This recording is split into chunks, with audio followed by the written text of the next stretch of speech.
Seorang apoteker tidak hanya bekerja di apotik, tetapi apoteker juga bekerja di instalasi farmasi rumah sakit. Di rumah sakit, seorang apoteker dapat melaksanakan kegiatan keprofesiannya.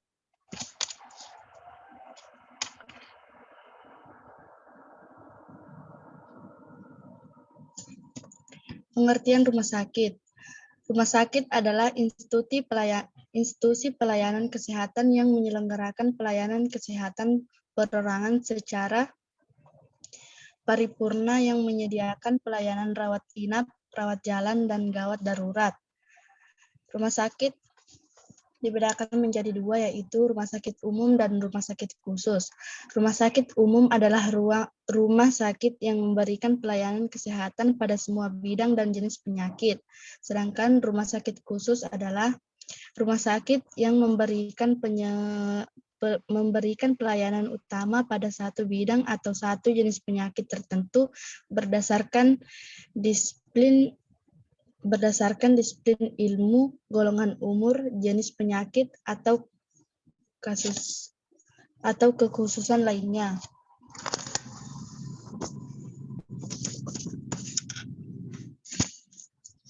Pengertian apoteker. Apoteker adalah sarjana farmasi yang telah lulus pendidikan profesi dan telah mengucapkan sumpah berdasarkan peraturan perundang-undangan dan yang berlaku dan berhak melakukan pekerjaan kefarmasian di Indonesia sebagai apoteker.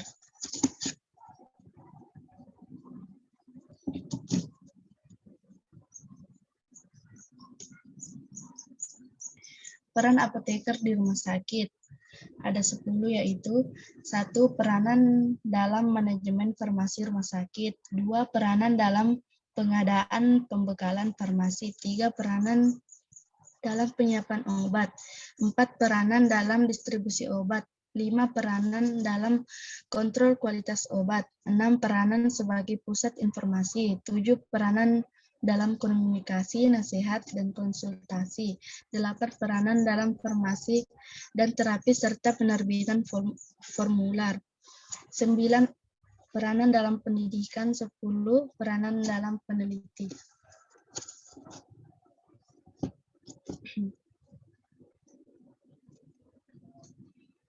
1. Peranan dalam manajemen farmasi rumah sakit. Apoteker sebagai pemimpin instalasi farmasi rumah sakit harus mampu mengelola farmasi rumah sakit secara keseluruhan dan bertanggung jawab dalam administrasi, manajemen, perencanaan, serta kebijakan dalam farmasi rumah sakit, anggaran biaya, kontrol persediaan, pemeliharaan catatan, dan pembuatan laporan. 2. Peranan dalam pengadaan pembekalan farmasi perencanaan. Pengadaan kebutuhan pembekalan farmasi, apoteker harus mempunyai kemampuan administrasi dan manajerial dalam mengelola data kebutuhan obat yang kemudian dia tuangkan ke dalam rencana operasional yang digunakan dalam anggaran serta berkonsultasi dengan panitia farmasi dan terapi.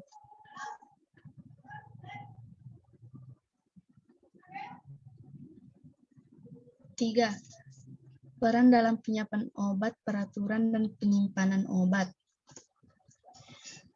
Langsung dilakukan dan dikelola di bawah pengawasan dan bertanggung jawab instalasi farmasi rumah sakit. Hal ini perlu karena pentingnya pengaturan dan pengendalian stok dan untuk mempersiapkan laporan dibuat pola sistem dan prosedur kerja serta administrasi yang sesuai dan memenuhi syarat. 4. Peranan dalam distribusi obat. Peran apoteker atau tenaga teknis kefarmasian di IFRS harus mampu dalam mengatur jalannya pendistribusikan obat untuk pasien rawat jalan dan rawat inap. Dalam hal pendistribusian, tenaga kefarmasian bisa dibantu oleh tenaga keperawatan yang berada counter bangsal pada pasien rawat inap. Hal ini untuk memudahkan tenaga kefarmasian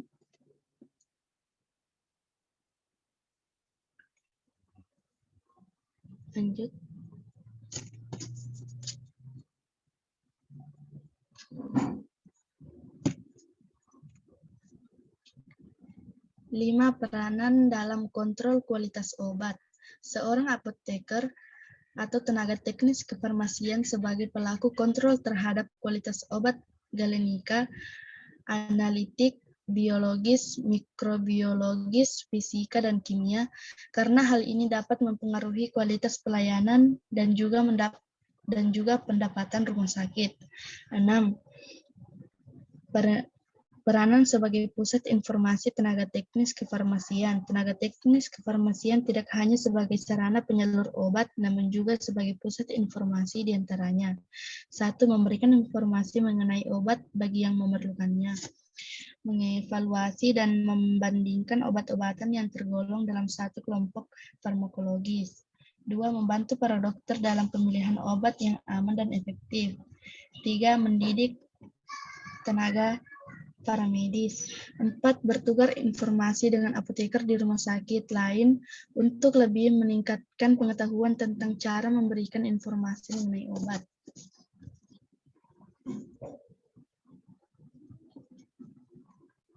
7. Peranan dalam komunikasi, nasihat, dan konsultasi. Sebagai komunikasi antara tenaga kefarmasian dengan pasien berupa nasihat ataupun konsultasi mengenai keluhan dari pasien dan menetapkan sesuai KIE. 8. Peranan dalam farmasi dan terapi serta menerbitkan formularium. Rumah sakit berdasarkan rapat internal antar apoteker, dokter, dan perawat sebagai metode dan strategi dalam pengadaan obat-obatan di rumah sakit. 9.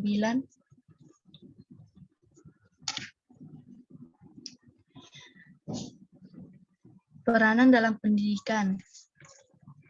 Selain sebagai sentra pelayanan kefarmasian di rumah sakit, juga berperan sebagai tempat pendidikan, diantaranya lapangan praktik untuk calon tenaga kefarmasian yang sedang menempuh kegiatan praktik kerja lapangan atau PKL.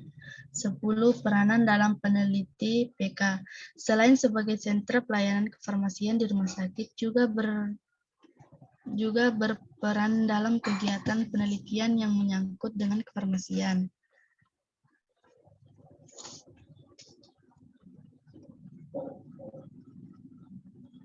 Standar pelayanan farmasi di rumah sakit. A. Falsafat dan tujuan. Sesuai dengan SK Menkes nomor 1333 Menkes SK 1999 tentang standar pelayanan rumah sakit, bahwa pelayanan farmasi rumah sakit adalah bagian yang tidak terpisahkan dari sistem pelayanan kesehatan rumah sakit yang utuh dan berorientasi kepada pelayanan pasien. Penyediaan obat yang bermutu, termasuk pelayanan farmasi klinik yang terjangkau bagi semua lapisan masyarakat. Farmasi rumah sakit bertanggung jawab terhadap barang farmasi yang berada di rumah sakit tersebut. Tujuan pelayanan farmasi ialah: A. Melangsungkan pelayanan farmasi yang optimal baik dalam keadaan biasa maupun dalam keadaan gawat darurat, sesuai dengan keadaan pasien maupun fasilitas yang tersedia. B. Melaksanakan KIE atau komunikasi, informasi, dan edukasi mengenai obat. C. Menjalankan pengawasan obat berdasarkan aturan-aturan yang berlaku. D. Melakukan dan memberi pelayanan bermutu melalui analisa, telaan, dan evaluasi pelayanan. E. Melakukan dan memberi pelayanan bermutu melalui analisa,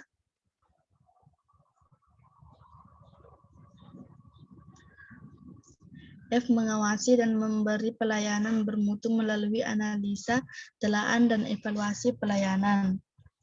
G. Mengadakan penelitian di bidang farmasi dan peningkatan metode. Tugas pokok dan fungsi. Metode peningkatan metode, tugas pokok dan fungsi.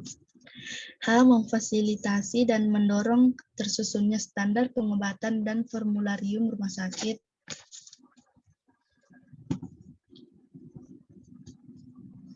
Standar pelayanan farmasi di rumah sakit. B. Administrasi dan pengelolaan. Pelayanan diselenggarakan dan diatur demi berlangsungnya pelayanan farmasi yang efisien dan bermutu, berdasarkan fasilitas yang ada dan standar pelayanan keprofesian yang universal. A. Adanya bagan organisasi yang menggambarkan uraian tugas, fungsi, wewenang, dan tanggung jawab, serta hubungan koordinasi di dalam maupun di luar pelayanan farmasi yang ditetapkan oleh pimpinan rumah sakit. B. Bagian organisasi dan pembagian tugas dapat direvisi kembali setiap 3 tahun dan diubah bila terdapat hal A. Berupa pola kepegawaian, B. Perubahan standar pelayanan farmasi, C. Perubahan peran rumah sakit, D. Penambahan atau pengurangan pelayanan. C. Kepada instalasi farmasi harus terlibat dalam perencanaan manajemen dan penentuan anggaran serta penggunaan sumber daya. D. Instalasi farmasi harus menyelenggarakan rapat pertemuan untuk membicarakan masalah-masalah dalam peningkatan pelayanan farmasi. Hasil pertemuan tersebut disebarluaskan dan dicatat untuk disimpan.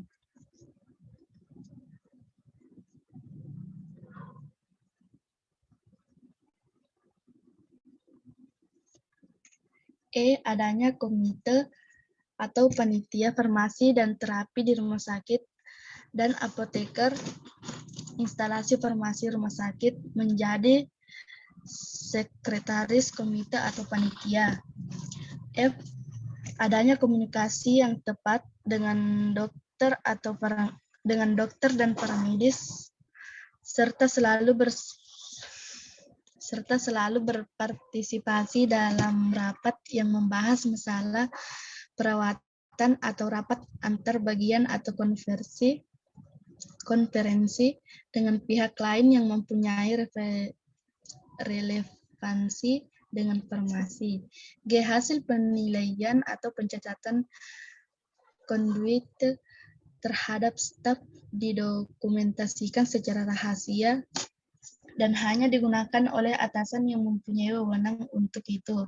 H. Dokumentasi yang rapi dan rinci dari pelayanan farmasi dan dilakukan evaluasi terhadap pelayanan farmasi setiap 3 tahun. I. Kepada instalasi farmasi harus terlibat langsung dalam perumusan segala keputusan yang berhubungan dengan pelayanan farmasi dan penggunaan obat. Standar pelayanan farmasi di rumah sakit. C. Staf dan pimpinan. Pelayanan farmasi diatur dan dikelola demi terciptanya tujuan pelayanan. A. Instalasi farmasi rumah sakit dipimpin oleh apoteker. B. Pelayanan farmasi diselenggarakan dan dikelola oleh apoteker yang mempunyai pengalaman minimal 2 tahun di bagian farma apoteker rumah sakit. C. Apoteker telah terdaftar di Depkes dan mempunyai surat izin kerja. D. Pada pelaksanaannya, apoteker dibantu oleh tenaga ahli madya farmasi D3 dan tenaga menengah farmasi AA. E. Kepada kepala instalasi farmasi bertanggung jawab segala aspek hukum dan peraturan-peraturan farmasi baik secara pengawasan, distribusi maupun administrasi barang farmasi. F. Setiap saat harus ada apoteker di tempat pelayanan yang melangsungkan dan mengawasi pelayanan farmasi dan harus ada pendelegasian wewenang yang bertanggung jawab bila kepala farmasi berhalangan. G. Adanya uraian tugas atau job description bagi staf dan pimpinan farmasi.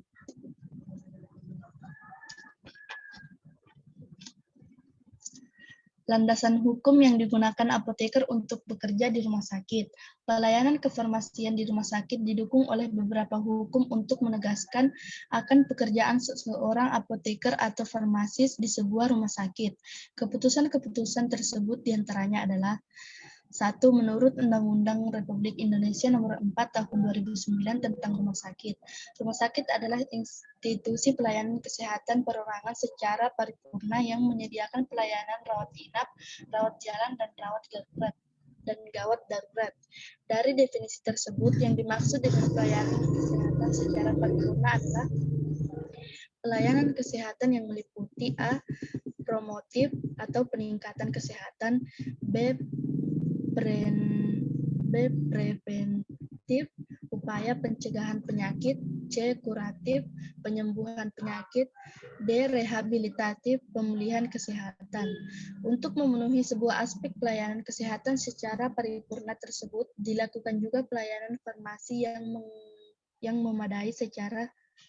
memadai sebagai salah satu pelayanan kesehatan.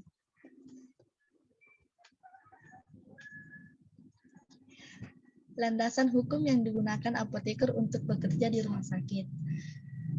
2. Keputusan Menteri Kesehatan Republik Indonesia Nomor 1197 Menkes SK 2004 tentang standar pelayanan farmasi.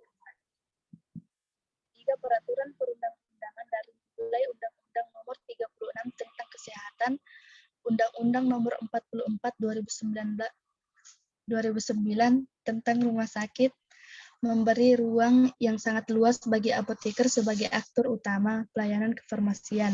Hal itu dapat dilihat bahwa salah satu persyaratan rumah sakit adalah kefarmasian. 4.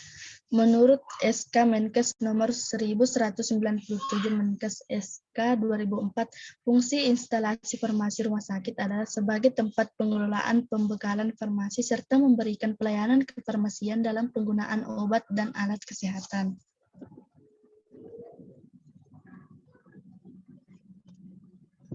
Landasan hukum yang digunakan apoteker untuk bekerja di rumah sakit. 5.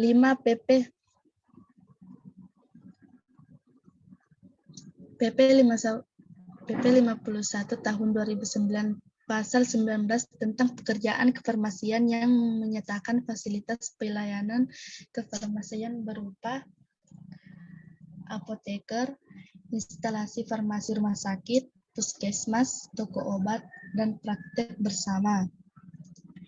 6. PP 51 tahun 2009 mengatur mekanisme bahwa setiap apoteker harus memiliki surat tanda registrasi apoteker atau STRA.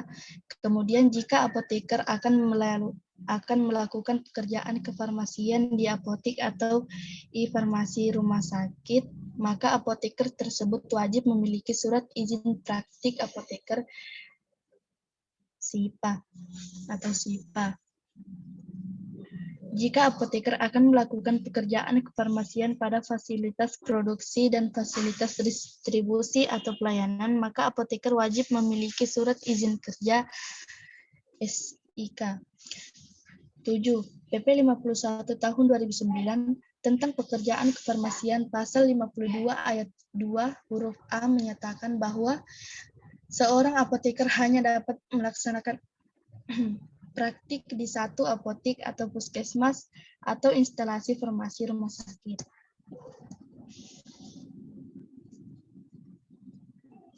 Jadi kesimpulannya, selain di apotek ke rumah sakit, apoteker juga banyak yang bekerja di pedagang besar farmasi,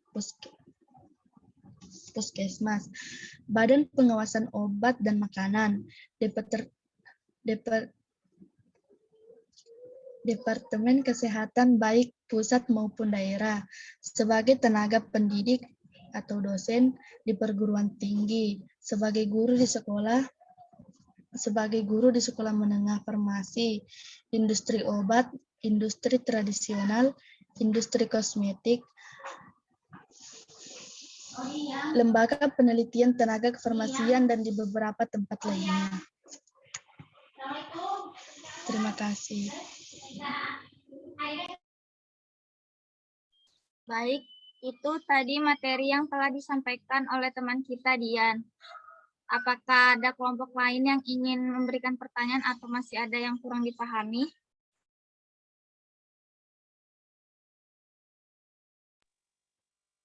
Oke, saya dulu yang bahas ya. Untuk presentasi kelompok 1, suara saya kedengaran? Kedengaran, Bu. Oke. Jadi untuk presentasi kelompok 1 udah bagus, tapi kurang kesimpulannya tuh nggak salah sih. Cuma harapan saya kesimpulannya itu teman-teman membahas tentang ternyata peran apoteker di farmasi di rumah sakit ini seperti apa. Gitu. Alangkah lebih baiknya tadi kesimpulannya terkait dengan ternyata tugas-tugas pokok seorang farmasi di rumah sakit. Gitu. Satu deh kita bahas. Saya mau tanya, apa yang dimaksud dengan komite KFT, komite farmasi terapi? Apa yang dimaksud dengan komite farmasi terapi? Apa perannya KFT itu di rumah sakit dan keterlibatan seorang apoteker di sana? Terus, menurut kalian, boleh deh mau kelompok 1, kelompok 2, atau kelompok 3 mau jawab. Menurut kalian, berarti peran farmasi itu terjadi di rumah sakit itu di bagian mana aja? Gitu. Ya, kita buka diskusi ya. Oke? Jadi peran farmasi di rumah sakit itu di mana aja, di bagian mana aja gitu. Ya. Oke. Yang lain monggo silakan ada pertanyaan. Itu ya dari saya ya kelompok 1. Ini saya kasih gimana kalau misalnya kita selesaikan dulu kelompok 1, jawab, terus kita diskusi, nanti baru masuk di kelompok 2. Nanti kalau ternyata di kelompok 3-nya nggak cukup waktunya, kita maju di minggu depan aja nggak apa-apa. Gitu. Jadi ini saya kasih waktu 10 menit apa, ya 10 menit apa 15 menit ya, buat kelompok 1, buat kelompok 1 cari jawabannya. Gitu. Teman-teman yang lain ayo dong ditanya. Jadi siapa yang penasaran sama peran apoteker di rumah sakit, silakan ditanya. Jadi apoteker di rumah sakit itu ngapain aja gitu, boleh tanya itu supaya teman-teman ada bayangan gitu ya. Ibu, Ya. tadi komite farmasi di bagian apa yang tadi pertanyaan Ibu? Komite farmasi itu perannya seperti apa di rumah sakit? Bukan di bagian apa. Jadi komite farmasi, apa yang dimaksud dengan komite farmasi? Peran komite farmasi di rumah sakit itu seperti apa? Kemudian apoteker berperan sebagai apa di komite farmasi tersebut gitu.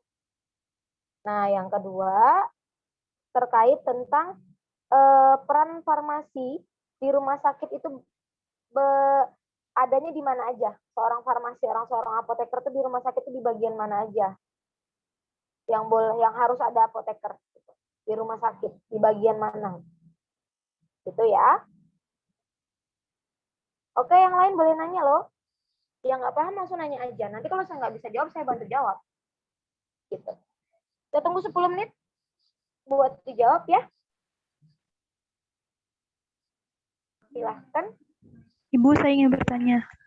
Ya, boleh. Langsung tanya ke kelompok 1. Iya, untuk kelompoknya Asmaria, saya ingin bertanya. Sebelumnya perkenalkan, nama saya Nurdiani dari Prodi Farmasi dengan NIM 210103012.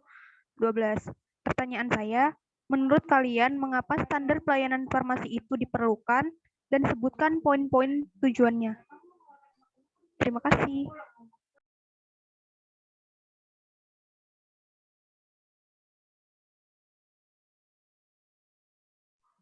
Itu Filda mau nanya tuh. Filda mau nanya nggak tuh? Angkat tangan. Iya, Bu.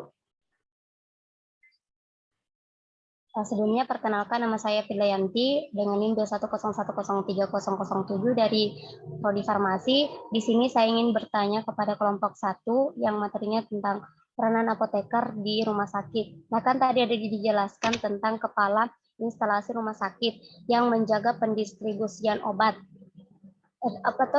Kayak dia yang manajemen obat di dalam di dalam rumah sakit. Nah, bagaimana ketika misalnya ada pasien yang darurat. Nah, itu kan membutuhkan obat yang mungkin di luar dari resep dokter misalnya. Terus di situ karena darurat makanya ada apoteker yang mengambil obat tanpa izin ataupun tanpa persetujuan dari kepala instalasi. Misalnya nanti kan itu ada di setiap 1 bulan atau berapa bulan itu ada pengecekan obat. Nah, ketika obatnya kurang dari yang dilaporkan, apa yang dilakukan oleh kepala instalasi? Kayak bagaimana cara menanggulanginya? Seperti itu. Terima kasih.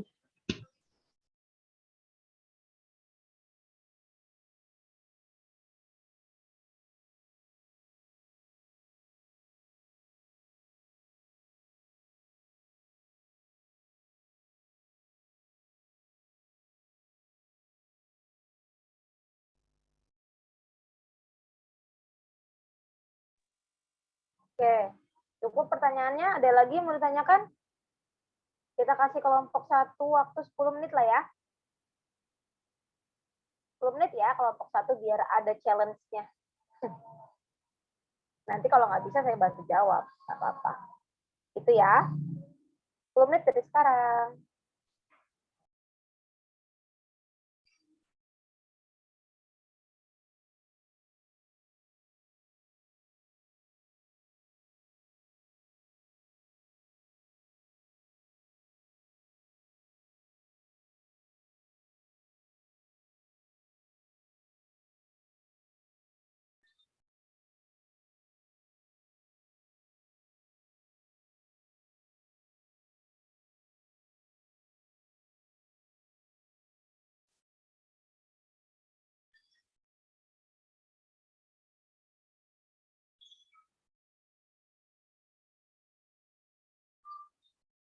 Assalamualaikum warahmatullahi wabarakatuh. Saya Asmaria ingin menjawab pertanyaan dari Ibu yang apa itu komite farmasi dan peran apa apoteker di komite farmasi. Jadi komite atau tim farmasi dan terapi itu sesuai dengan peraturan perundang-undangan yang mengatur mengenai pedoman organisasi rumah sakit, komite atau tim farmasi dan terapi merupakan salah satu komite yang ada di rumah sakit yang menyelenggarakan fungsi tertentu di rumah sakit sesuai dengan kebutuhan dan perkembangan ilmu pengetahuan dan teknologi dalam rangka meningkatkan mutu pelayanan dan keselamatan pasien. Tugas komite ini dan diatur dalam peraturan perundang-undangan yang mengatur mengenai standar pelayanan kefarmasian di rumah sakit. Di antaranya adalah melakukan seleksi dan evaluasi obat yang akan masuk dalam formularium rumah sakit, memberikan rekomendasi kepada Direktur Kepala Rumah Sakit mengenai kebijakan penggunaan obat di rumah sakit. Anggota komite atau tim farmasi dan terapi terdiri dari dokter yang mewakili semua spesialisasi yang ada di rumah sakit, apoteker instalasi farmasi, serta tenaga kesehatan lainnya apabila diperlukan. Lalu di sini anggotanya itu ada terdiri dari dokter, apoteker, dan tenaga kesehatan lainnya yang diperlukan. Komite farmasi dapat diketuai oleh seorang dokter atau seorang apoteker. Apabila diketuai oleh dokter, maka sekretarisnya adalah apoteker. Namun apabila diketuai oleh apoteker, maka sekretarisnya adalah dokter. Jadi tugas atau peran apoteker juga di sini, yang pertama itu menyusun program kerja yang akan dilakukan yang disetujui oleh direktur, mengembangkan kebijakan tentang penggunaan obat di rumah sakit, melakukan seleksi dan evaluasi obat yang akan masuk dalam formularium rumah sakit, mengembangkan standar terapi, mengidentifikasikan permasalahan dalam penggunaan obat, melakukan intervensi dalam meningkatkan penggunaan obat yang rasional, mengkoordinir penata laksanaan reaksi obat yang tidak dikehendaki, mengkoordinir penata laksanaan kesalahan penggunaan obat, dan menyebarluaskan informasi terkait penggunaan obat di rumah sakit. Oke, sudah ya? Benar jawabannya, oke. Setuju, saya sepakat jawabannya sudah cukup lengkap. Jadi komite farmasi itu adalah salah satu komite yang dibentuk untuk membentuk formularium rumah sakit. Nah, coba saya dibantu lagi, bantu jelaskan ke teman-teman apa itu formularium rumah sakit. Ya, dicarikan nanti biar disampaikan ke teman-teman. Oke.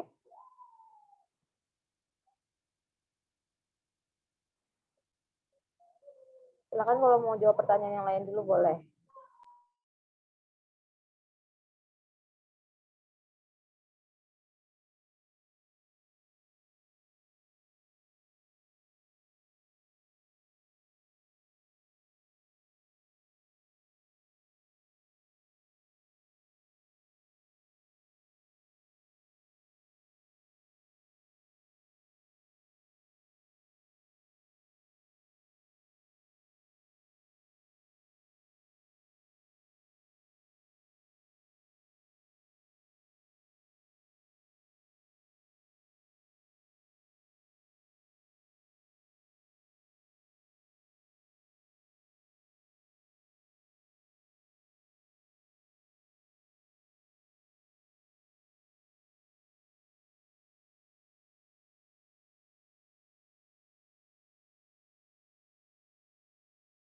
Baik, Ibu, saya ingin menjawab apa itu formularium rumah sakit.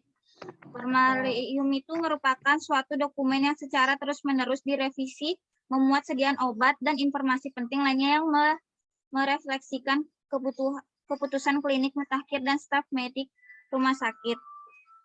Sistematika formularium rumah sakit.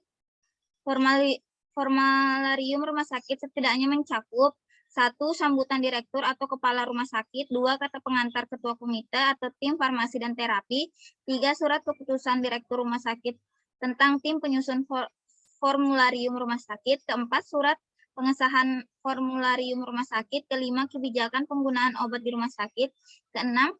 Prosedur yang mendukung penggunaan formularium, diantaranya A. Tata cara penambahan atau mengurangi obat dalam formularium. B. Tata cara penggunaan obat di luar formularium atau review komite, tim farmasi dan terapi, dan bertujuan komite medis dan direktur kepala rumah sakit. 7. Daftar obat yang sekurangnya menurut nama generik obat, kekuatan sediaan, bentuk sediaan, rute pemberian, dan perhatian atau peringatan. Penulisan nama obat dituliskan berdasarkan alfabetis nama obat dan mengacu pada Farmakope Indonesia edisi terakhir. Obat yang sudah lazim digunakan dan tidak memiliki nama internasional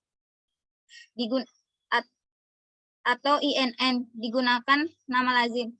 Obat kombinasi yang tidak memiliki nama INN diberikan nama berdasarkan nama kesepakatan sebagai nama generik untuk kombinasi dan dituliskan masing-masing komponen berdasarkan kekuatannya. Satu jenis obat dapat tercantum dalam lebih dari satu kelas terapi atau subterapi sesuai indikasi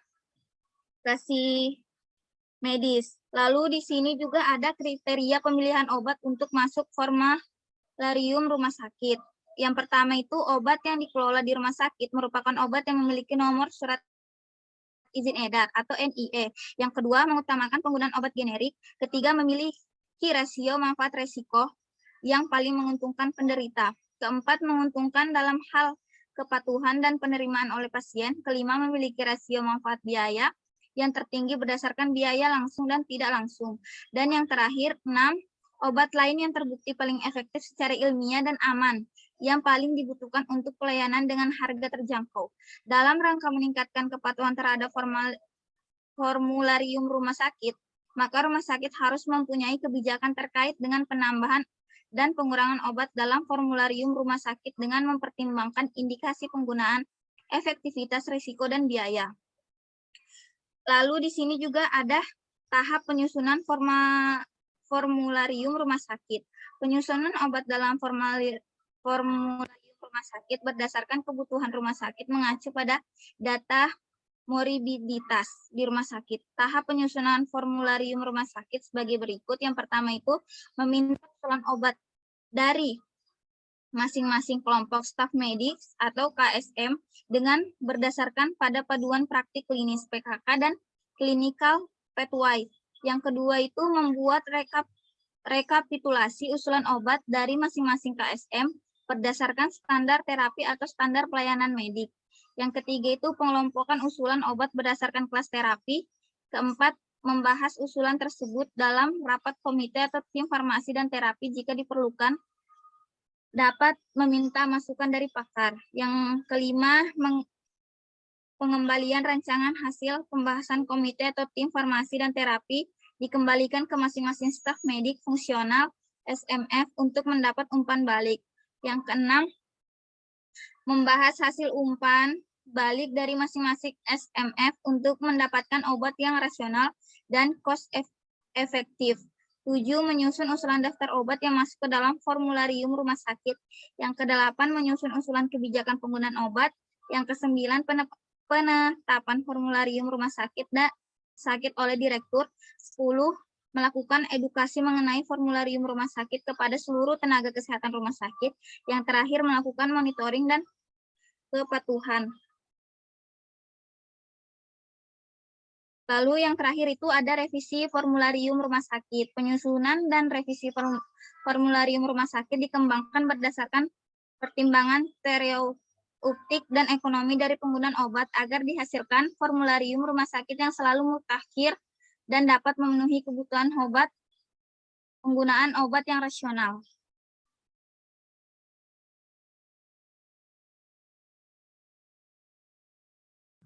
Oke, udah? Ya, Bu. Jadi tujuan saya nanyain adanya formularium itu adalah hal yang penting di rumah sakit. Jadi peran apoteker di sana adalah membantu untuk merumuskan. Sebenarnya formularium gunanya buat apa sih? Kenapa di rumah sakit harus buat formularium? Jadi formularium itu adalah salah satu pedoman peresepan yang dilakukan oleh dokter. Jadi tujuannya adalah untuk menjamin ketersediaan obat di rumah sakit. Nah, obat kan dalam jumlah banyak. Kalau formulariumnya tidak dibuat formularium, artinya obat itu semua dokter akan bebas meresepkan semua merek obat yang mereka mau. Gitu. Jadi gunanya formularium adalah membatasi bahwa misal nih dokter penyakit dalam. Dokter penyakit dalam biasanya meresepkan obat-obat, misalnya obat antihipertensi, obat diabetes. Kan obat metformin pun teman-teman harus tahu. Di lapangan itu obat metformin itu terdapat beberapa merek. Ini saya jawab, ini saya kelompok 2 sambil cari jawaban yang tadi ya. Yang teman-teman yang tadi ya. Jadi artinya formularium ini berfungsi sebagai pedoman para medis untuk menentukan peresepan. Sehingga ketika ada permintaan resep dari dokter, karena kan di rumah sakit dokternya nggak cuma satu, ada banyak, ada berpuluh-puluh, bahkan bisa banyak spesialis-spesialis yang memang menggunakan jenis obat yang berbeda-beda. Kalau tidak dibatasi mereknya, tidak dibatasi jenisnya, tidak dibatasi jumlahnya untuk peresepannya, maka kita sebagai pengadaan pengobatan di rumah sakit itu akan kocar-kacir. Kita akan kesulitan untuk menentukan mau pesan obat yang mana nih untuk pasien, untuk dokter A, untuk ketersediaan obat pasien penyakit dalam, pasien penyakit saraf, pasien penyakit paru gitu, di poliparu gitu. Jadi tujuannya adalah menentukan atau membatasi jenis-jenis obat yang boleh diresepkan dokter di rumah sakit itu. Jadi intinya setiap rumah sakit itu memiliki formularium yang berbeda-beda. Ya, jadi misalnya di rumah sakit A menggunakan metformin dengan merek pabriknya B gitu. Ternyata di rumah sakit C pakainya yang jenisnya nanti yang C gitu. Jadi mereknya yang C gitu. Jadi pabrik yang memproduksinya yang C. Jadi sebenarnya formularium itu akan berbeda-beda ya nanti di setiap rumah sakit. Nanti kalau teman-teman ada kesempatan untuk praktek PKL di rumah sakit atau nanti melanjutkan di apoteker, akan lihat nanti polanya berbeda-beda. Pola pengobatannya, misalnya di rumah sakit tipe A, tipe B, dan tipe C itu akan berbeda-beda jenis formulariumnya. Jadi jenisnya, jumlahnya semakin besar rumah sakit atau semakin tinggi tipe rumah sakit, itu dia akan memiliki jenis obat yang lebih banyak daripada rumah sakit yang misalnya tipe D, tipe C gitu. Karena apa? Karena spesialis yang terlibat atau dokter-dokter spesialis yang terlibat di rumah sakit itu juga bermacam-macam, beda-beda. Misalnya di rumah sakit A nggak ada spesialis penyakit mata, jadi untuk di formulariumnya nggak ada tuh persiapan obat mata, kayak gitu bisa jadi gitu. Nah nanti kalau misalnya ternyata di rumah sakit A tersebut ternyata semakin tahun dia baru ada dokter matanya. Caranya itu kepala instalasi kayak menyelesaikan masalah ketika misalnya ada kayak darurat pasien, terus kayak kan itu kepala instalasi kayak kayak apa sih gimana ini Tilda? Oke, saya lanjutkan ya. Jadi formularium itu akan berbeda-beda di setiap rumah sakit. Tujuannya sebagai pedoman persiapan para dokter di rumah sakit supaya merek. Jadi ketika beliau meresepkan obat, ketersediaannya terjaga di apotek kita, di instalasi farmasi rumah sakit tersebut. Jadi nggak kekosongan obat, nggak ada misalnya ada kasus obat yang nggak ada kayak gitu. Oke, sampai sini paham ya tentang formularium rumah sakit? Paham, Bu. Oke. Formularium rumah sakit ini yang dihasilkan adalah hasil kerja dari komite farmasi terapi di rumah sakit. Ya, jadi nanti sudah tahu tadi kalau komite tadi itu terdiri dari beberapa anggota, ada dokternya, ada apoteker, ada tenaga medis yang lain. Tujuannya mereka berkumpul yaitu merapatkan tentang perumusan formularium ini. Yaitu tadi akan ada revisi, misalnya ada tambahan dokter mata, ada tambahan dokter anestesi gitu. Nanti akan ada tambahan-tambahan jenis-jenis obat yang lain gitu ya. Monggo untuk pertanyaan yang lain bisa dijawab lagi. Ibu, saya ingin menjawab pertanyaan Ibu yang terakhir, Bu. Oke, boleh. Pertanyaan Ibu tadi mengenai apa saja peranan apotek, kayak bagian-bagian pekerjaan apoteker di rumah sakit. Iya, benar. Di sini salah satunya yang pertama yaitu pemantauan terapi obat atau PTO. Proses yang mencakup kegiatan untuk memastikan terapi obat yang aman, efektif, dan rasional bagi pasien. Untuk memastikan obat aman, efektif, serta rasional bagi pasien, jadi ada beberapa pekerjaannya. Yang pertama, monitoring efek samping obat atau MESO. Yang kedua, rekonsiliasi obat. Yang ketiga, penelusuran riwayat penggunaan obat. Yang keempat, konseling. Yang kelima, visit. Yang keenam, evaluasi penggunaan obat atau EPO. Terus selanjutnya, pemantauan kadar obat dalam darah atau PKOD. Dan terakhir, pelayanan swamedikasi. Terus yang kedua, tugas apoteker di rumah sakit yaitu pengkajian dan pelayanan resep. Jadi kegiatan pelayanan farmasi klinik ataupun yang di rumah sakit seharusnya berdasarkan Undang-Undang Nomor 36 Tahun 2009 tentang kesehatan pasal 108 termasuk dalam kelompok pelayanan obat atas resep dokter, yaitu pengkajian resep dilakukan untuk menganalisa adanya masalah terkait obat. Bila ditemukan masalah terkait obat, harus dikonsultasikan kepada dokter penulis resep. Yang selanjutnya yaitu dispensing sediaan steril, termasuk pencampuran obat suntik, penanganan sediaan sitostatik, dan penyiapan nutrisi parenteral.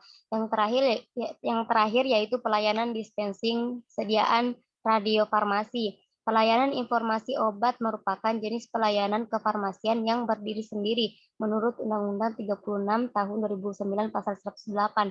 Pelayanan informasi obat atau PIO merupakan kegiatan penyediaan dan pemberian informasi, rekomendasi obat yang independen, akurat, tidak bias, terkini dan komprehensif yang dilakukan oleh apoteker kepada dokter, apoteker, perawat, profesi kesehatan lainnya, serta pasien dan pihak lain di luar fasilitas pelayanan kesehatan tempat apoteker tersebut berpraktik.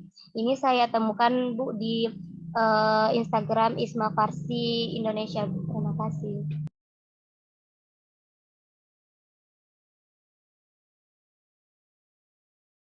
Oke, sorry tadi saya ngomong nggak malah ke mute. Yaitu itu adalah peran-peran yang dilakukan atau tugas-tugas seorang farmasi di rumah sakit. Jadi farmasi itu tujuannya, tugasnya banyak. Jadi misalnya tadi dari proses pengadaan, ya, dari proses PTO, yang banyak kan dijelaskan tadi adalah proses atau tugas-tugas seorang farmasi klinis. Yang dia ditempatkan di mana? Ketika seorang farmasi klinis itu ditempatkan, dia bekerja biasanya itu adalah di bangsal-bangsal. Tugasnya adalah visit. Visitnya tujuannya itu monitoring terapi obat, kemudian pemantauan terapi obat, monitoring efek samping obat, kemudian tadi tentang kadar dalam darah, obat kadar dalam darah, kayak gitu, kadar obat dalam darah, gitu. Nah, terus tadi ada namanya dispensing. Nah, untuk apoteker-apoteker yang melakukan dispensing itu biasanya berada di bagian produksi rumah sakit, ya. Kalau tadi yang saya bilang monitoring terapi efek samping obat, pemberian informasi obat itu adanya di farmasi klinis. Nah, biasanya visit itu adalah pekerjaan apoteker yang fokus ke bangsal atau biasanya dia fokus ke bangsal-bangsal yaitu visit dan yang lain-lain. Tapi kalau misalnya tadi disebutkan terapi parenteral, kemudian produksi sediaan farmasi, produksi radiofarmasi, itu bagian produksi, apoteker yang bekerja di bagian produksi. Jadi banyak apoteker yang ada di rumah sakit itu tuh dia banyak bagiannya. Jadi yang pertama di bagian pengadaan, perencanaan, itu adalah apoteker yang berperan penting di bagian pengadaan perencanaan itu biasanya di gudang farmasi. Kemudian ada yang melakukan pelayanan kefarmasian terkait pemberian informasi obat, pelayanan obat rawat jalan, rawat inap, kemudian penanganan obat-obat pengelolaan obat-obat gawat darurat, itu biasanya apoteker-apoteker yang ada di bagian apotek rawat jalan, rawat inap, kemudian ada lagi apoteker yang tadi melakukan pemantauan terapi obat, melakukan pemantauan efek samping obat, kayak gitu, monitoring efek samping obat, drug DRP, melakukan DRP, itu tuh adalah tugas-tugas apoteker yang bekerja di bagian farmasi klinis. Kemudian ada apoteker yang bekerja di bagian produksi, ya tadi ya, memproduksi obat-obat dengan terapi parenteral, memproduksi produksi bahan-bahan farmasi, kayak gitu. Itu adalah apoteker yang berada di bagian produksi farmasi. Jadi banyak, nggak cuman. Jadi yang semua disebutkan tadi dari pengadaan, perencanaan, pelayanan, itu secara general memang iya. Tetapi ketika teman-teman masuk di rumah sakit, itu akan dibagi. Akan dibagi lagi, ada apoteker yang tugasnya di gudang untuk mengadakan perencanaan, pengadaan, penerimaan, sampai penyimpanan obat, gitu. Nanti ada apoteker yang bekerja di pelayanan farmasi, yaitu rawat jalan, rawat inap, dan IGD, yang tugasnya adalah memberikan informasi obat kepada pasien rawat inap, rawat jalan, dan pasien IGD untuk penggunaan obatnya, melakukan standar penyimpanan obat di depo-depo farmasi, itu tugasnya apoteker yang ada di apoteker rawat jalan, rawat inap, dan IGD. Itu beda-beda ya, sudah 3, udah 4. Kemudian ada apoteker yang bekerja di farmasi klinis, yaitu tugasnya memantau terapi obat pasien yang dirawat inap di rumah sakit. Dari visit kunjungan ke pasien, memantau terapi obat pasien, efek samping yang terjadi pada pasien, kemudian monitoring efek samping, kemudian memberikan informasi penggunaan obat di rawat inap, kemudian konsultasi atau bekerja sama dengan dokter untuk mengkomunikasikan terapi obat pada pasien yang baik, itu tugas farmasi klinis. Kemudian ada lagi tugas para apoteker yang bekerja di bagian produksi, tadi sudah saya ulang, yang memproduksi terapi parenteral, memproduksi misalnya obat-obat sitostatik, memproduksi obat-obat radiofarmasi, itu adalah bagian obat-obat pasien apoteker yang bekerja di bagian produksi. Bisa juga bagian radiofarmasi juga bisa. Nah, ada lagi yang apoteker yang tugasnya mengelola semuanya. Nah, itu adalah peran kepala instalasi farmasi yang juga dia mempunyai kewenangan sebagai apoteker. Jadi banyak ya. Apoteker di rumah sakit itu yang tadi dijelaskan adalah secara general, tapi ternyata kalau di lapangan itu akan dibagi. Jadi menjadi beberapa apoteker. Jadi kalau di rumah sakit itu nggak bisa cuma satu apoteker. Ya, kecuali rumah sakitnya baru buka, masih pekerjaannya masih sedikit, tapi kalau misalnya rumah sakit sudah besar, otomatis dia akan membutuhkan banyak apoteker untuk mengelola atau mengefisienkan proses kegiatan kefarmasian atau pelayanan kefarmasian di rumah sakit. Gitu. Paham ya? Paham ya? Paham, Bu. Oke, sampai sini silakan dijawab pertanyaan yang lain tadi.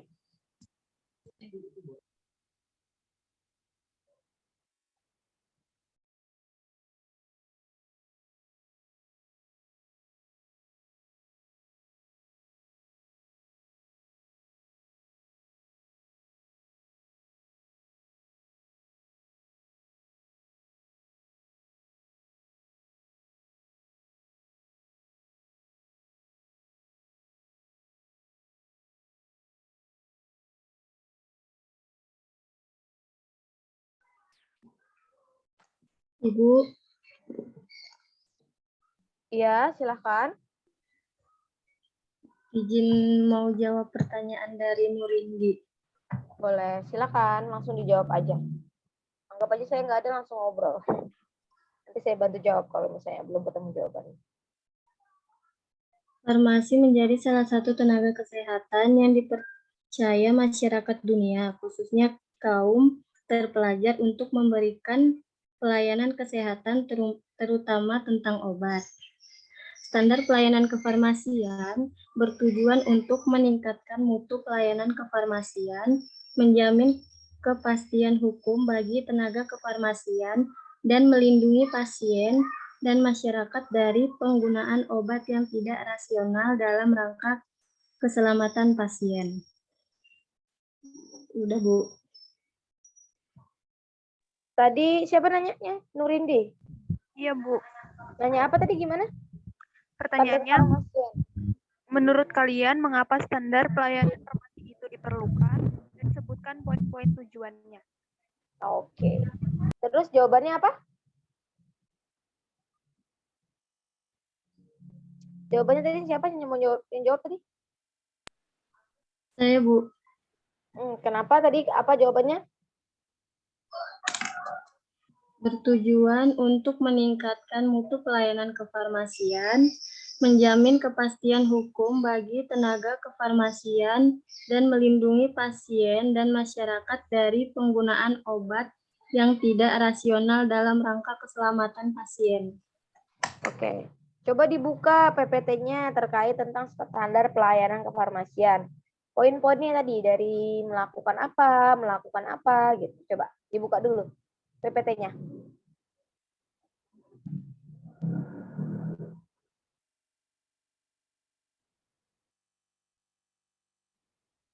Ada yang bisa buka PPT-nya?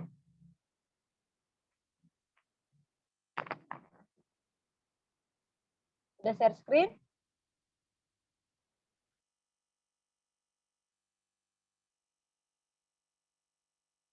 Siapa nih yang host? Maria? Siapa? Silviana?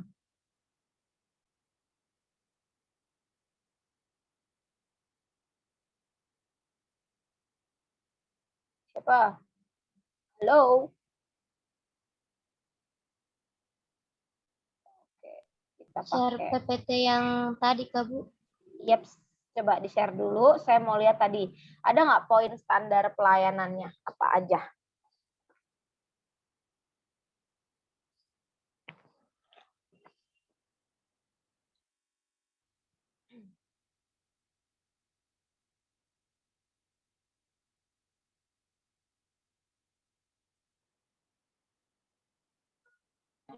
Asmaria, Bu, co-hostnya. Mas Maria. Ya, Bu. Coba Standar pelayanan farmasi di rumah sakit ini memiliki tujuan. Yang pertama itu melangsungkan pelayanan farmasi yang optimal, baik dalam keadaan biasa maupun dalam keadaan gawat darurat, sesuai dengan keadaan pasien maupun fasilitas yang tersedia. Yang kedua, melaksanakan KIE, informasi dan edukasi mengenai obat. Yang ketiga, menjalankan pengawasan obat berdasarkan aturan-aturan yang berlaku. Yang keempat, melakukan dan memberikan pelayanan bermutu melalui analisa, telaah, dan evaluasi pelayanan. Yang kelima, melakukan dan memberikan pelayanan bermutu melalui analisa, telaah, dan evaluasi pelayanan, mengawasi dan memberikan pelayanan bermutu melalui analisa, telaah, dan evaluasi pelayanan. Yang ke-8, mengenai penelitian di bidang farmasi dan peningkatan metode, tugas, pokok, dan fungsi. Ke-9, fasilitas mendorong tersusunnya standar pengobatan dan formularium rumah sakit. Ya, itu tadi poin-poin tujuan dari standar pelayanan farmasi rumah sakit. poin tujuan atau standar pelayanannya. Itu di PPT ada nggak ya, Asmaria?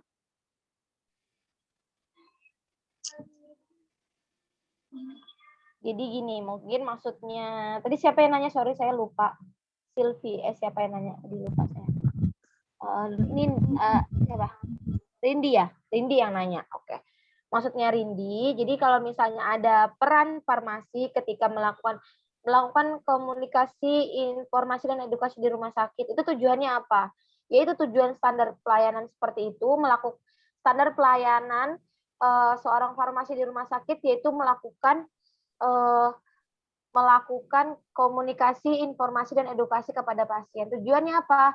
Agar pasien itu paham dalam pengobatan, paham dalam penggunaan obat yang baik dan tepat serta rasional. Sehingga dicapailah nanti efektivitas pengobatan atau efisiensi dan efektivitas dari tujuan pengobatan. Jadi misalnya pasien ini diberikan, kenapa sih pasien ternyata kita apoteker di rumah sakit harus punya standar untuk melakukan komunikasi, informasi, dan edukasi terkait obat, karena supaya pasien yang mengkonsumsi obat atau menggunakan obat itu sudah kita bisa pastikan bahwa menggunakan obatnya dengan cara yang tepat, benar, dan rasional. Sehingga kalau sudah tepat, benar, dan rasional, artinya tujuan pengobatan itu adalah kesembuhan. Nah, pasien bisa cepat sembuh, perbaikan, maksudnya kondisi pasien juga lebih cepat membaik. Nah, seperti itu jadi tujuannya.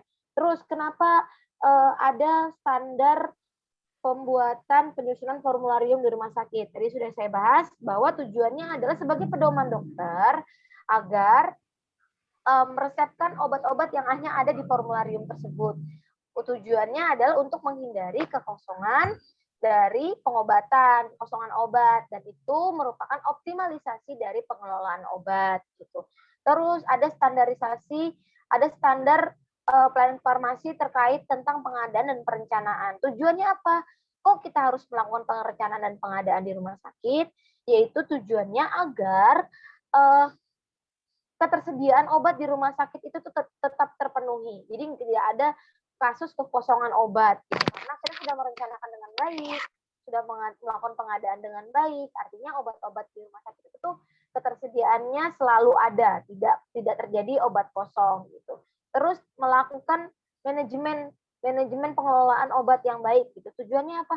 Agar seluruh proses pelayanan kefarmasian di rumah sakit itu tuh terjamin atau seluruh proses pelayanan kefarmasi di rumah sakit itu lancar, tidak ada kesalahan, misalnya obat tadi yang paling sering terjadi di rumah sakit adalah obat kosong, obat yang nggak ada, obat baru ternyata tidak ada di rumah sakit, itu kan mengganggu atau menurunkan mutu dari pelayanan kefarmasian dan akhirnya nanti menurunkan mutu pelayanan di rumah sakit tersebut. Gitu, kurang lebih gitu Rindi.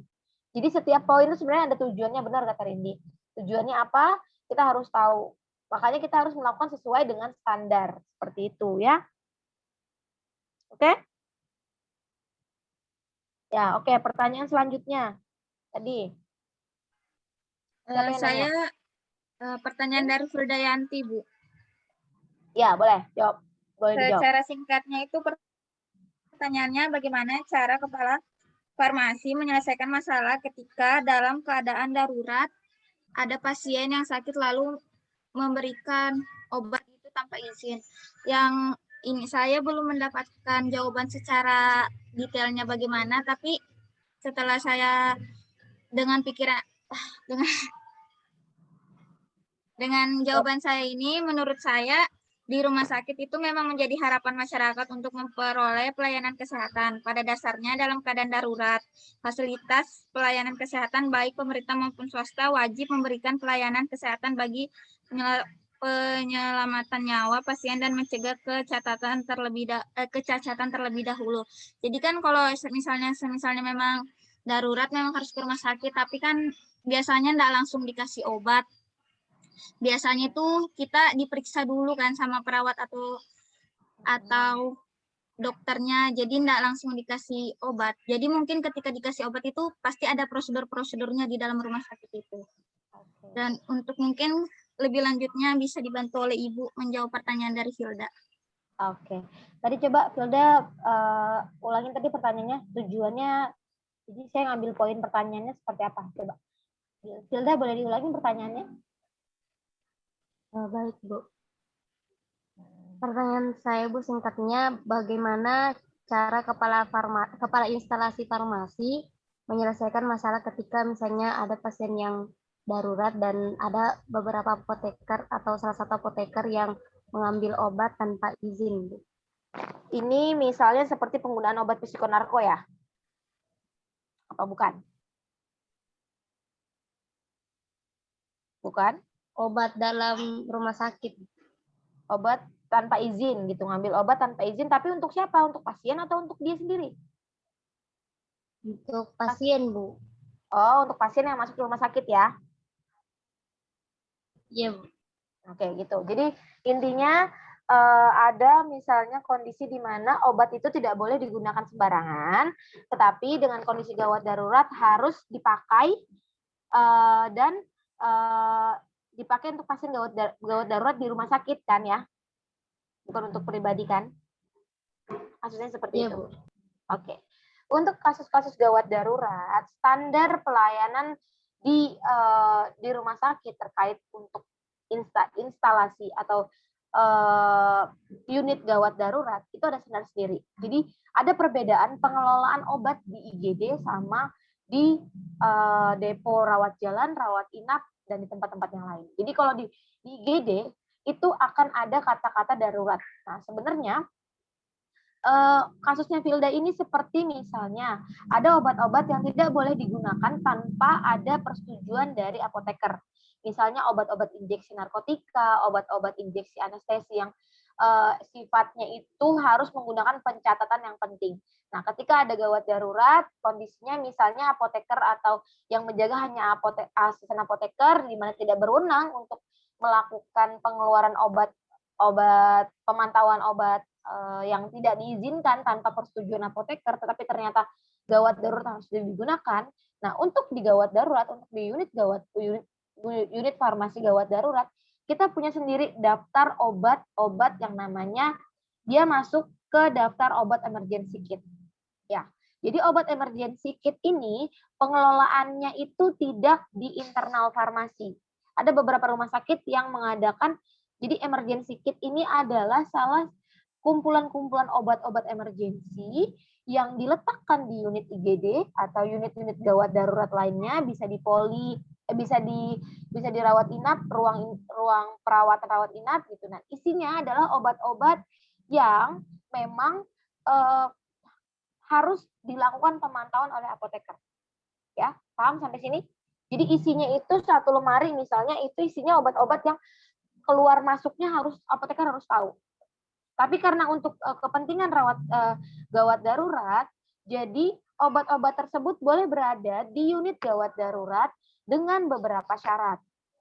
Misal, tenaga medis atau perawat bisa menggunakan obat narkotika, obat injeksi narkotika misalnya, obat injeksi morfin, boleh diambil di lemari tersebut, dibuka lemari tersebut, kemudian diambil obatnya untuk kepentingan pasien.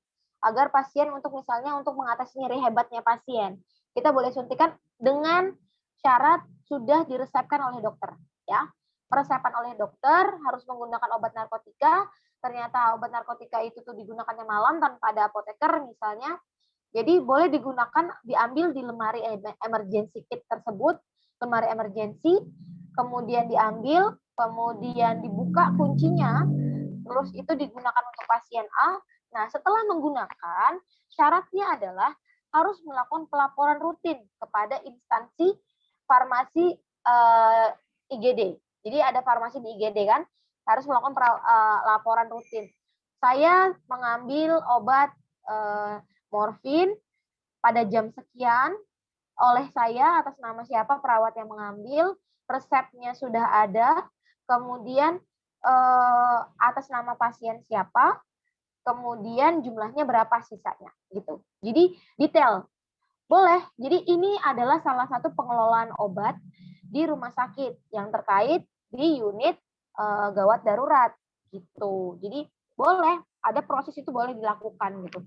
Proses pengambilan obat tanpa ada persetujuan apoteker boleh dilakukan, tapi dengan syarat tadi ada pelaporannya, kemudian pelaporannya jelas diambil oleh siapa, untuk pasien siapa, diresepkan oleh dokter siapa, kemudian jumlah yang diambil berapa, kemudian besoknya atau setelahnya petugas farmasi melakukan cross check, yaitu cross check-nya melihat, oh benar diambil sekian, oh benar sisanya sekian, nanti di restock lagi. Misalnya morfin yang diambil 1.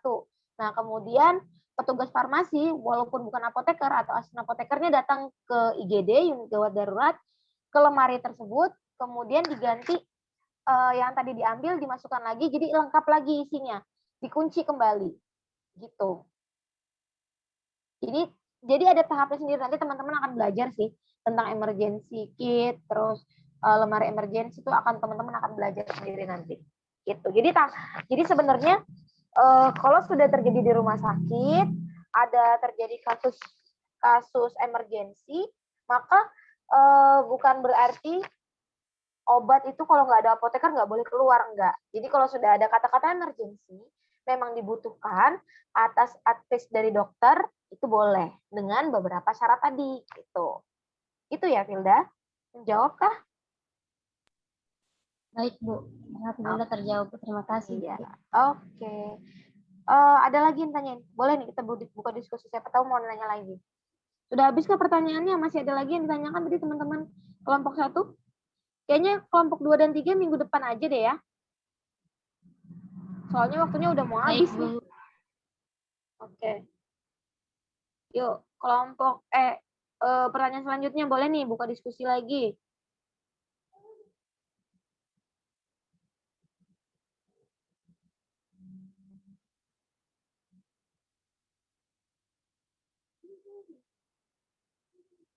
Ada lagi nggak pertanyaannya?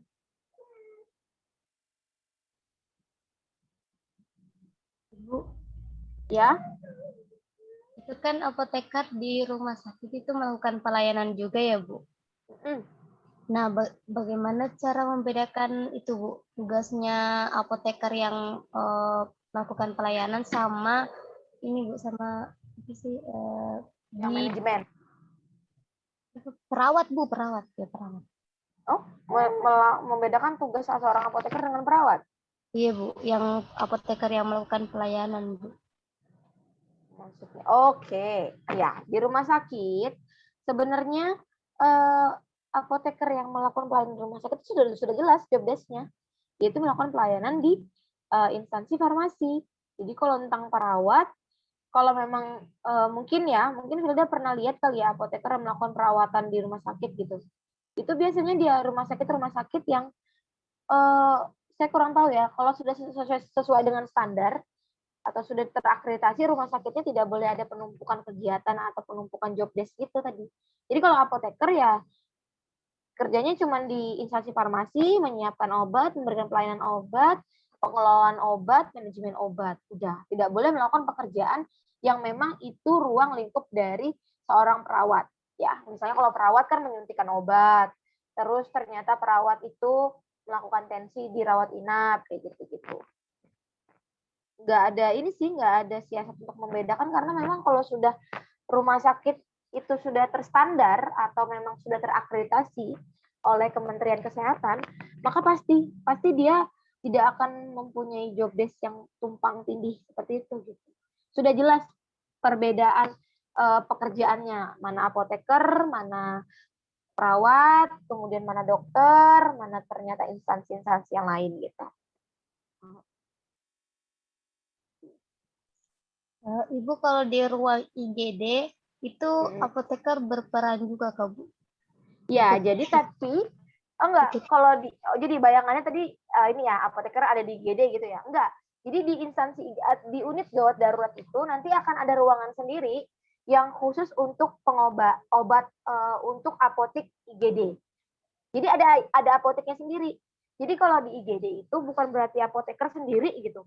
Terus ada lemari emergency jaga itu enggak. Jadi di unit IGD secara ruangan besar gitu akan ada namanya apotek IGD. Nah, peran farmasi itu di sana. Jadi kerjanya yang di apotek IGD itu gitu. Jadi nggak akan bercampur dengan teman-teman perawat gitu. Paham nggak, Filda? Jadi nggak akan ada nggak ada tumpang tindih pekerjaan gitu. Ya. Baik Bu, terima kasih Bu. Oke, bagus pertanyaannya. Boleh yang lain dong? Mau nanya bayangan di rumah sakit itu seperti apa sih Bu apoteker kerjanya gitu? Boleh mau nanya itu.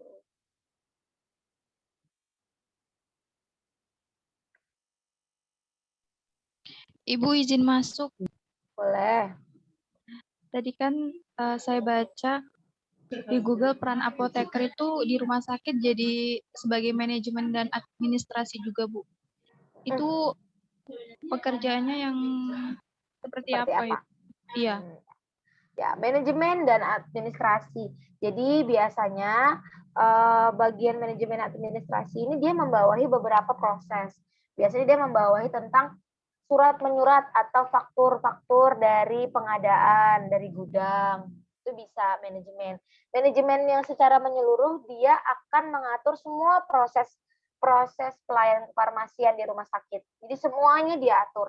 Jadi dari semua aspek dia lihat dari proses pelayanannya seperti apa, proses pengadaannya seperti apa di gudang, kemudian proses pelayanan ke pasien safety-nya seperti apa di farmasi klinis, proses produksi bagian bahan baku untuk produksi farmasi seperti apa, itu manajemen. Nah, biasanya manajemen ini isinya adalah apoteker-apoteker senior. Ya, bisa juga apoteker-apoteker yang punya pekerjaan yang mohon maaf, dia punya pengalaman bertugas sebagai apoteker di rumah sakit yang sudah lama. Jadi bagian manage tugasnya adalah manajemen semua proses pelayanan kefarmasian dari penanganan komplain-komplain semuanya di situ. Nah, kalau administrasinya, apotekernya biasanya di perlengkapannya, misalnya terkait pencetakan atau ternyata pengadaan terkait tentang pedoman farmasi, formularium rumah sakit yang memang ada kaitannya sama farmasi yang misalnya cetak kemudian dibagikan ke dokter-dokter yang ada di rumah sakit. Itu administrasi. Termasuk administrasi itu kan. Kemudian surat menyurat, kelengkapan apoteker atau petugas SDM-nya. Yang apoteker misalnya surat menyurat, dokumen-dokumennya, apoteker sudah ada belum surat izin prakteknya, sudah ada belum surat STRA-nya, itu kelengkapan itu yang bertugas itu administrasi. Nanti dari administrasi farmasi itu diteruskan ke manajerial rumah sakit, bagian direksi rumah sakit gitu. Jadi untuk penyambung tangan gitu. Jadi kalau misalnya untuk yang administrasi itu dia lebih ke dokumen-dokumen. Misalnya apoteker atau ternyata farmasi ini butuh pedoman-pedoman apa nih yang boleh ada di farmasi sesuai dengan standar akreditasi rumah sakit di bagian farmasi gitu. Tuh, jadi bagiannya lebih ke administrasinya, tidak ke fokus ke obatnya apa gitu terkait keperluan dokumentasi yang farmasi gitu intinya kalau administrasi. Kalau manajemennya ya harus tahu semua dari pengadaan, perencanaan, industri atau pedagang besar farmasi mana saja yang bekerja sama dengan rumah sakit, kemudian pengeluaran obat itu berapa, pembelian obat berapa, kemudian obat dari obat ED, kerugian obat, itu kan harus tahu bagian manajemen gitu. Jadi nggak cuman obat aja yang dipikirin apoteker di rumah sakit itu, tergantung nanti kita ditempatkannya di mana gitu. Kita fokusnya di mana. Kalau di pelayanan ya terkait tentang pelayanan informasi obat, kalau di manajemen terkait tentang seluruh proses pelayanan kefarmasian di rumah sakit, kalau di administrasi terkait tentang pemberkasan gitu. Kalau di produksi terkait dengan standar-standar produksi farmasi yang baik seperti apa gitu, standar-standar sterilisasi seperti itu. Gitu. Jadi banyak kalau di apoteker di rumah sakit itu detail, dia banyak pekerjaannya tuh banyak gitu. Tuh. Ada lagi?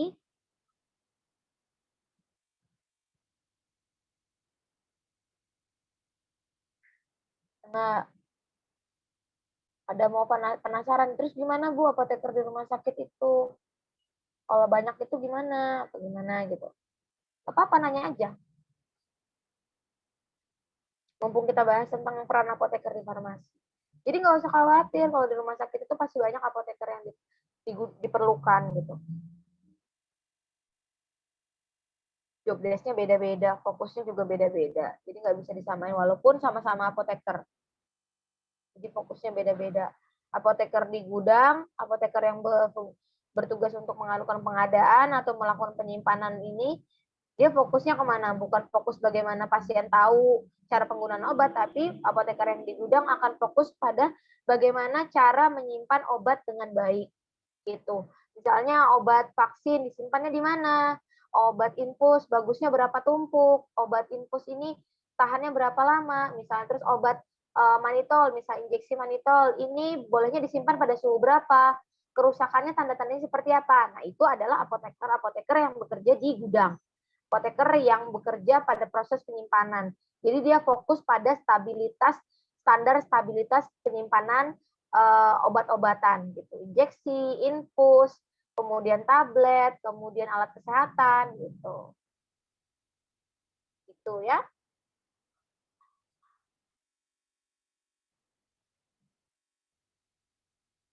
Ada lagi ini tanya enggak? Kalau enggak ada saya present sini. Sudah tidak ada, Bu.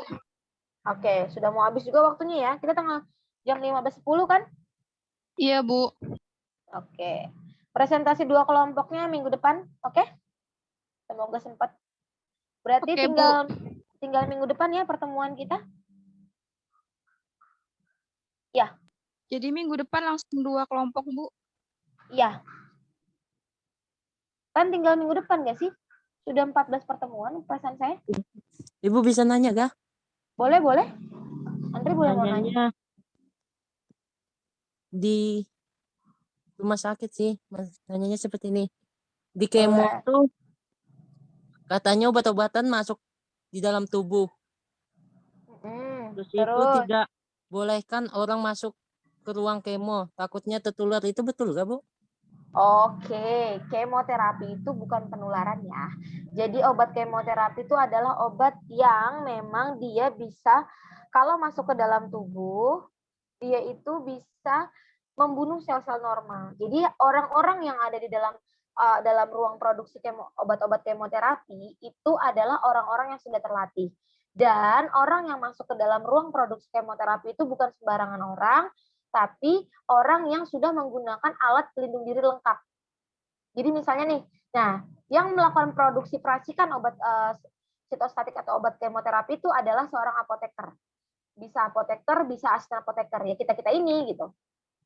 Nah, ketika kita sudah jadi kalau misalnya kita bekerja di rumah sakit tersebut melakukan pelayanan produksi obat sitostatik atau melakukan pelayanan obat kemoterapi, biasanya itu dilakukan peracikan. Karena obat-obat sama seperti obat-obat yang non kemoterapi, dia harus diracik dulu, dicampur dulu, atau memang diambil dulu sesuai dengan dosis yang diinginkan. Nah, ketika diambil pengambilan itu, ada pencampuran itu, nah itu harus dilakukan oleh apoteker atau asisten apoteker yang sudah melakukan, sudah melalui beberapa pelatihan pencampuran obat sitostatik, obat kemoterapi. Nah, kalau sudah melakukan pelatihan itu, sudah ada sertifikatnya, baru boleh melakukan pencampuran obat tersebut. Nah, orang-orang yang tidak menggunakan APD itu adalah pelindung diri ya. Orang tidak menggunakan APD, orang yang tidak punya wewenang untuk masuk itu tidak dibolehkan untuk masuk. Karena apa? Obatnya itu bisa misalnya walaupun terhirup atau terkena kita, tersuntik misalnya, orang yang apoteker atau asisten apoteker yang melakukan pencampuran pun juga menggunakan APD lengkap sampai sarung tangan berlapis-lapis supaya tidak terkontaminasi dengan obat kemoterapi. Ya, dibawa pun juga untuk sampai ke pasien pun juga dia harus hati-hati, harus benar-benar terlindung. Kenapa? Karena ketika obat itu masuk atau terserap oleh kulit atau masuk ke dalam tubuh kita yang sehat, obat kemoterapi ini kan sifatnya dia membunuh sel-sel kanker. Tetapi dia itu tidak selektif. Jadi obat kemo ini kebanyakan obatnya tidak selektif. Jadi dia bisa membunuh sel kanker dan juga bisa membunuh sel-sel normal. Itulah kenapa ketika pasien-pasien mengkonsumsi obat kemoterapi atau obat-obat sitostatik ini disuntikan, kadang ada efek sampingnya yaitu pasiennya rontok ya, karena dia membunuh sel-sel di sel-sel tumbuh gitu yang ada di kelut kepala. Jadi dia membunuh sel-sel yang memang harus tumbuh untuk reproduksi rambut, untuk supaya rambut yang misalnya harusnya tumbuh lagi ketika sudah kecabut gitu, dia harus tumbuh lagi. Nah, karena sel-sel kanker ini dia tidak selektif, dia membunuh sel-sel normal, maka dia juga bunuh misalnya yang ternyata rambutnya jadi rontok gitu. Jadi nggak jadi botak, ada kebotakan, terus ada efek samping penyakit yang dia nyeri hebat karena dia membunuh sel-sel normal. Selain dia membunuh sel kanker dan sel-sel normal.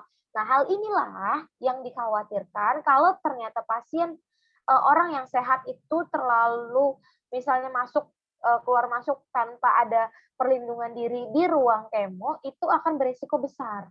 Jadi bisa aja kadang obat kemo itu bisa menyebabkan mutasi sendiri. Jadi pasien yang sehat ketika terpapar obat kemoterapi, dia akan tubuhnya malah akan menyebabkan kanker gitu karena dia bermutasi. Jadi tubuh merasa bahwa itu adalah kuman. Jadi dia membentuk sel-sel mutasi gitu. Nah, itu nanti yang tidak diinginkan. Makanya kalau di rumah sakit masuk ke ruang kemoterapi itu dilarang. Karena memang kalau tidak ada kapasitas, tidak ada keperluan dan tidak menggunakan alat pelindung diri yang lengkap, tidak diizinkan karena ada efek samping tadi terkait paparan obatnya yang berbahaya untuk kesehatan. Gitu, Andri. Paham ya? Paham. Nah, di ruang sitos ini pun juga ada. Jadi, tapi tidak semua rumah sakit mempunyai ruang kemoterapi yang nanti untuk pencampuran obatnya itu ada peran apoteker di sana. Jadi nggak semua rumah sakit, tergantung rumah sakitnya. Biasanya rumah sakit tipe A inilah yang ada ruang pencampuran kemoterapinya. Kalau rumah sakit tipe C, D gitu tuh biasanya nggak ada ruang kemoterapinya gitu. Jadi tidak ada pelayanan kemoterapi. Gitu ya. Oke, kita presensi ya. Tinggal kapan rencana UAS ini? Belum tahu.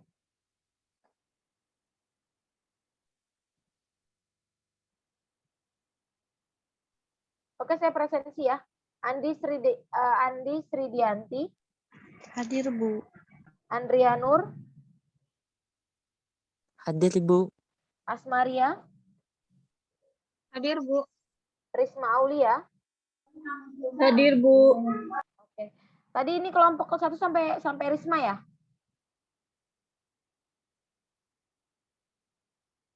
Halo? Iya, Bu. Kelompok 1 tadi sampai Risma ya? Iya, Bu.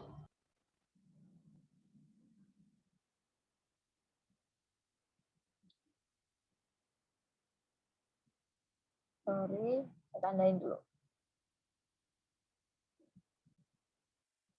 Iya, oke. Risma hadir ya? Dina Ramatika. Hadir, Bu. Hildayanti. Hadir, Bu. Ike Wulandari. Hadir, Bu. Nadia Eka. Hadir, Bu. Nurindi, Hadir, Bu. Rahmawati. Izin ya. Rahma ini sering izin. Oke.